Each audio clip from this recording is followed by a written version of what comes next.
Let's start Friday feedback right now. Why not? Remember that on the Friday feedback, we will feature emails that come in, Facebook comments, TikTok replies, YouTube responses. You never know what might end up featured. Two of my favorite things are people who contact me to criticize me about my positions on things I've never discussed. And number two, people who call in or email to criticize me about the fact that I won't cover X, even though I've already covered X. Our first example today is of that second series. Tony said, the David Pakman show not talking about Democratic senator being charged with money laundering and bribery. Henry Cuellar is only one of Pelosi's favorites. Well, I hate to break it to you, Tony, but at the time that you wrote this message, I had already covered the indictment of the Congressman Henry Cuellar and his wife. I wasn't hiding it. I didn't bury it. It was a lead story on the show the day that the story broke. I have no interest in defending in a partisan way elected officials accused of criminality when I have no reason to think that these are anything short of just investigations that turn up evidence, much like Trump. Henry Cuellar deserves due process and his day in court. Much like with Trump, the indictments are thick and meaty, full of what appears to be evidence of criminality, and it will now be time to let the justice system do its work. So sorry, Tony, I did cover it. And by the way, I'm not even a Democrat. Like, to the extent that Democrats are better than Republicans, I mostly vote for Democrats. But this idea that I would go out of my way to hide some congressman being indicted when it has nothing whatsoever to do with the paramount important choice we have between Trump and Biden in November. And by the way, I don't think anyone who cares about this country is going to decide, do I vote Trump or do I vote Biden based on whether Henry Cuellar was indicted?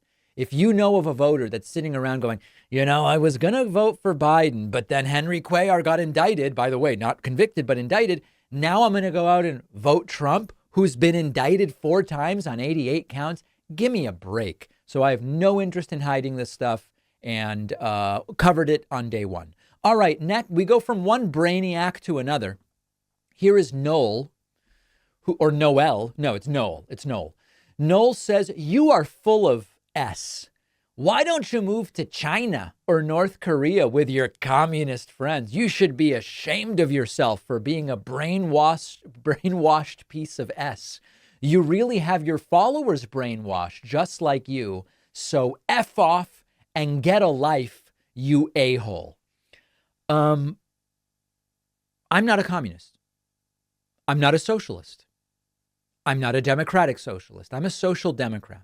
So this is sort of like asking someone who lives in Denmark and likes the way Denmark's economic system and system of government is organized. Well, if you like communism so much, why don't you go to North Korea? Oh, no, I don't like communism. I like the system we have in Denmark. Now, a better question would be, David, why aren't you living in Denmark? And that is a fair question. And the answer is, to some degree, it's really difficult to move to Denmark, much tougher than you might imagine. And also, like my friends and family are in the United States. I don't speak Danish. There's a bunch of different reasons here. But the whole, there's one thing I will say, which I want to be careful in how I phrase it. There is a group historically that has been attacked by capitalists for being the communists that are bringing things down, and a group that has been attacked by the socialists and communists for being the capitalists that are ruining everything. That group is Jews, okay? And for those who aren't familiar with the history of anti-Semitism, and by the way, I'm not even saying this email is anti-Semitic, but I do want to point out that one of the things that Jewish folks have become and have been for thousands of years are the scapegoats. They're the scapegoats. At a time when there was disease, the Jews were the dirty ones bringing the disease, the plague and other things. When it was capitalists who wanted to say, well, who is bringing us down? It's those socialist, communist, lefty Jews. like Einstein and, whoever else. And then similarly now, we see this more from the left. You have some of these socialist and communist groups saying it is Jewish capitalists that are ruining everything with their plundering and blah. So it's become a very, very good catch-all for whatever is bad right now, including both when it's the bad capitalists, it's the Jews, and when it's the bad socialists, it's the Jews. So it's very common that I get attacked on this show by those on the socialist left for being a capitalist and by the capitalists for being a socialist or communist. I'm just a social democrat. And, if I spoke Danish, maybe I would look into moving there. It's a beautiful place where I've been and I would have loved to have stayed longer. All right. From the subreddit, Skate Cloud posted, does anyone think a Trump v. Biden debate will be a contest of who glitches out more? So there's been plenty of videos of Trump glitching out and going off on nonsensical rambles, but there's also been plenty of times where Biden goes into random tangents or loses his train of thought.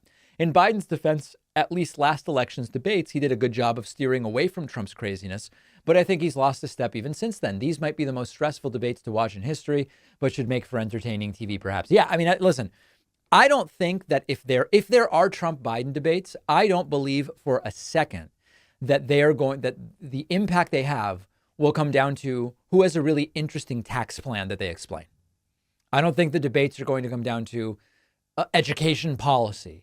They're going to be about who looks more disoriented or confused, and the level of glitching. I mean, I think that essentially that post is correct. And if you see it differently, by all means, let me know. OC Gal says Fox News cuts away from Trump when they see him struggle.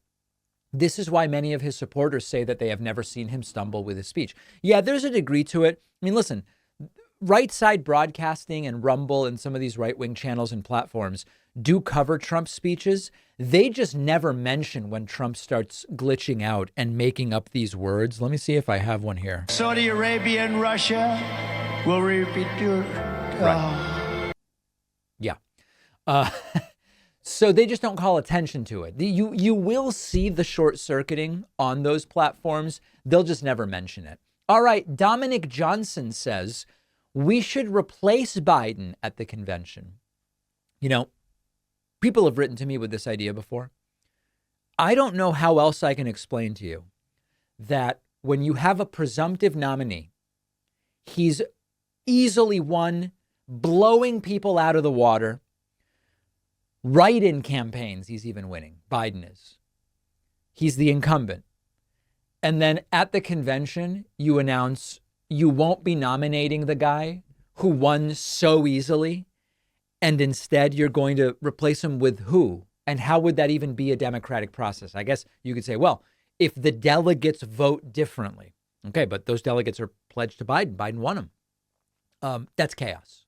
And I don't think it's a recipe for victory. I don't think we get closer to defeating Donald Trump by forcibly replacing Joe Biden at the convention. Call me crazy. Catherine Berger says Trump's slurring is getting so much worse in the last month. I'm just astonished. Yeah, it is. And listen, to the extent that we've had experts on the show weigh in about what's going on with Trump, they both predicted if Trump has what we believe he has, he's going to get worse. It's going to be more and more frequent. And as I've said before, it used to be that every few months, Trump would kind of forget who's president, for example. And then it would be like once a month. And then it was every couple weeks. And then it was every week. And now it's every single time Trump speaks, seemingly after noon local time. He's making no sense. So it does seem to be getting worse. If there are debates, I wonder how bad it'll be by then. Stephen says, I'm a lifelong Republican, but I will also be voting for Biden to put an end to Trump and MAGA. I applaud Jeff Duncan standing for decency. He is showing courage and sanity. We interviewed Jeff Duncan before on the show, Republican Lieutenant Governor of Georgia. We are trying to get him back on. I think it would be a very interesting conversation. And indeed, he said he will be voting for Biden. All right. No BS says, why isn't the medical community not speaking out? I think what this person means is, why isn't the medical community speaking out? I'm going to read it that way. Why isn't the medical community speaking out against his post-birth abortion lies? There should be a very outspoken public campaign from the OBGYN Society about this. Yeah, listen, OBGYNs in a sense have spoken out about these post-birth abortions and the day before the due date abortions. And OBGYNs have said very clearly, it just doesn't happen. It does not happen that a healthy woman with a healthy pregnancy comes in to the office the day before the due date and says, I decided I don't want to have a kid. Please give me an abortion. And so, sure, we can have the discussion about should it be legal and who should regulate that and what requirements should there be and should politicians decide whether it's legal or not. We can do that. We've been doing that. But the idea that women are coming in the day before their due date, forget about the post-birth stuff. I mean, that's just, it's absurd lies. The idea that women just say, yeah, everything's fine. I'm fine. The fetus is fine. Everything's good. I just don't want the baby. OBGYNs have spoken out and they've said it's simply not happening in anything that we would approximate other than the most extenuating circumstances. And the ones I've heard have even said in that situation, we would say, hey, why don't we just give it a day, have the baby, then we'll talk about adoption or other things. Even pro-choice OBGYNs have said that. Now, can you find some doctor somewhere that will, with no concern whatsoever, just say, oh, you're due tomorrow, you want an abortion? Sure. You probably could find that. I'm sure right-wingers will say, David, but what about XYZ story? I'll look into XYZ story. But the big picture, we've heard from the doctors that deal with this, is that it is simply not happening. And it makes those lies even more pernicious. Email me, info@davidpakman.com, if you have anything you'd like to say or weigh in on. Remember, it may be used on the show. Become a member at joinpakman.com. Make sure you're subscribed to the YouTube channel. And remember that my newest children's book, perfect for an election year, Think Like a Voter, is available at davidpakman.com/book. Get a few copies. Send them to friends. Send them to foes. It'll really explain to kids, why are we voting and why does it matter? We will see you on the bonus show, and I will, of course, be back on Monday.